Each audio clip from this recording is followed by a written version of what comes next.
The Road Warrior, a great man that came from another time. A time when the world was powered by the black fuel, and the desert sprung great cities of pipe and steel. Gone now, swept away. For reasons long forgotten, two mighty warrior tribes went to war and torched off a blaze which engulfed them all. Their leaders talked and talked and talked, but nothing could stem the avalanche. Their world crumbled. Only those who could scavenge and pillage would survive.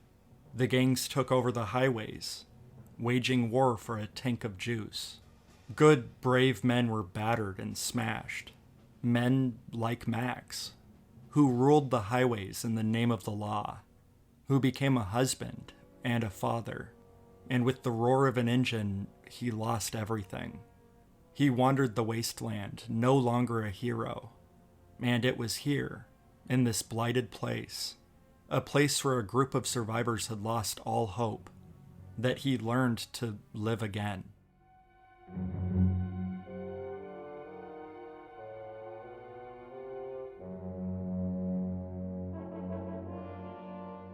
Mad Max 2: The Road Warrior is such an incredible movie. After the original was a huge success, George Miller received a bunch of offers from Hollywood, and after trying something new for a while, he decided to revisit Mad Max. But this time, he would make it how he wanted to. This time, he would have the budget to make it exactly how he envisioned. And it would be bigger and better in every way. And that's exactly what he did. The Road Warrior is an improvement over Mad Max in nearly every single way. Better performances, musical score, cinematography, action, costumes, just everything. But this is also a much different movie than the original Mad Max. The Road Warrior was heavily inspired by the works of Akira Kurosawa. The character of Mad Max is very similar to The Man with No Name, a largely silent protagonist. The plot is extremely simple, and it has very little fat. We have a compound protecting a large quantity of oil, a group of bloodthirsty raiders, and a man caught in the middle. This movie has a colorful cast of characters. We have our wandering lost soul and his companion, Dog. We have Humongous, the best villain to any movie ever, and all of his gang members. The Settlement of Survivors has a bunch of likable characters, including this boomerang kid that was born and raised in this wasteland. Then there's the captain, who gets roped into Mel Gibson's shenanigans, and he's largely comic relief.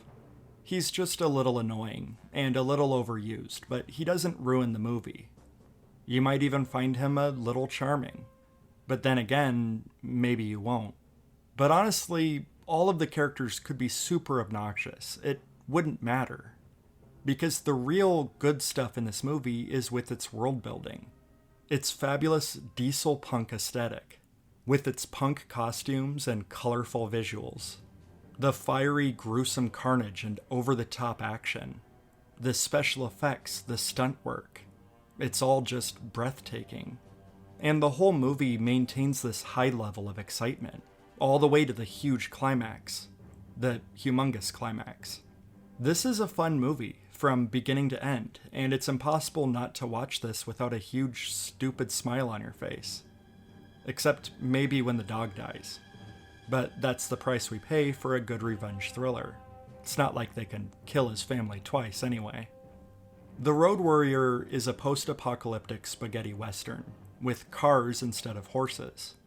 It's a soft-spoken story of a legend, a fallen hero that lost his footing and found his way again. A man that would save a piece of civilization and would leave a mark on everyone around him. The movie is bookended by pieces of narration, not from the perspective of Max, but from the eyes of that child that was born in this hellscape. A child that would be inspired, that would grow up to be a leader himself, and look back fondly on the hero that saved them all. It's a little weird to say this about a sequel to Mad Max, but what a nice story.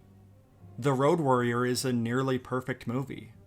From its simplistic plot to its complex stunt work and imaginative junkyard world building, apart from some minor tweaks, there's not a whole lot you could do to improve this movie. Like the Road Warrior himself, this movie is legendary.